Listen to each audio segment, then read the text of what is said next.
All right, all right. So I have a story today, and this is not your story, this is not my story, but it is, I think, every one of our story. Okay, so let's say you set out to do something and you're very excited. It can be anything, okay, it can be anything. Maybe it might be related to your career, it might be related to something else, and you're very excited. So in the very initial days of excitement, the very like when the whole idea is very fresh, you just do things very quickly, like you have it all sorted. And after a point, when the excitement is like over, when you have stabilized yourself in that thought and that decision, that's when the real question, or like real the point of suck comes in. I don't know if I'm using the word right or not, but I'll just put up a caption to rephrase it. That's when that happens, where you're like, did I choose the right path, or am I doing it right, or should I even do it? Or the worst is actually finding the why. Like, why am I doing this? Why this? Why that? Why have I made this decision? Why does this thing matter to me? And as humans, we really want a good why to do anything. Like, there is a quote that says that when you know the why, the how becomes easy. Fair enough, fair enough. But at times, in pursuit of that why, a lot of time is wasted. Or let's not put it that way, not really wasted, but it goes in thinking. And there is a very beautiful quote from the movie.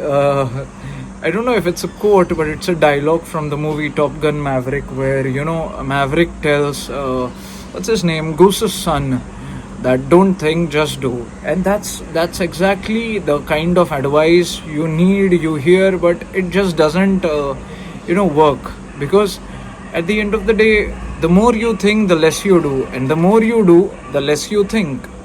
That's how it goes. You might have observed it on days as well, when you're not doing anything, or when you don't have much to do.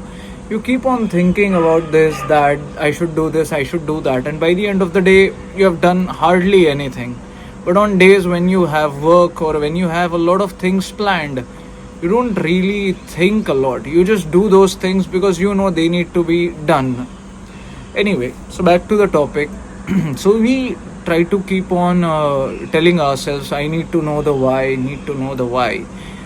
And I have done this with myself a couple of times, and that's where I realized, I saw a video last week somewhere, wherein the guy just simply rephrases the why to why not. Yeah, simply, if you are asking why not? Why not you? Why not this dream? Why not this decision? Why not make it work? There's a very what we say, motivating thought. What if it works? What if it works out? What if it all just turns out the way you had decided?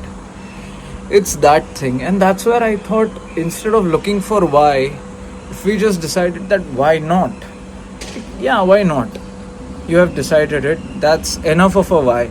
And the fact that you are looking for a why so like so intensely, that I need to know the why for doing this, is in fact a big like big proof that you really want to do it, but you are just looking for a why that really makes sense to you.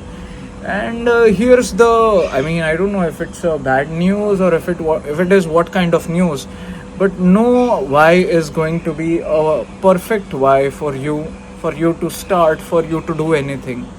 You just have to start, you just have to get going.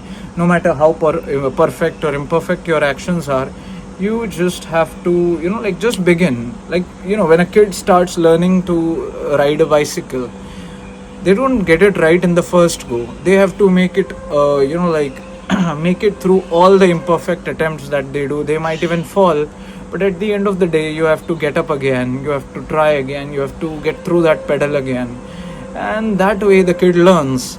So did that kid have a very strong why? I don't really think so. It was just doing what was needed to be done, without even giving a thought about why. So I think that's that thing. Because when you decide to do something, That's when you know that this decision of doing whatever for that matter will require good amount of effort. At times this is something that you have never done before. This is something very different, and since your mind doesn't have an evidence of getting through something this tough, okay, now tough is again a perception here that your mind has because it has never done that thing before. So let's just say, since your mind has not done it, it will try to keep you in a comfortable state wherein you keep on asking, I need to understand the why.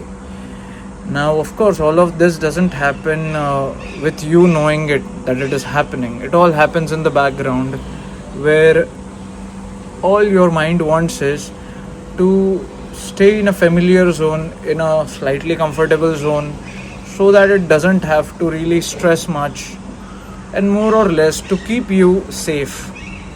Now, anything that's unfamiliar is perceived as threat, is perceived as something that's very unpredictable, uncertain, which is why this is what our minds do.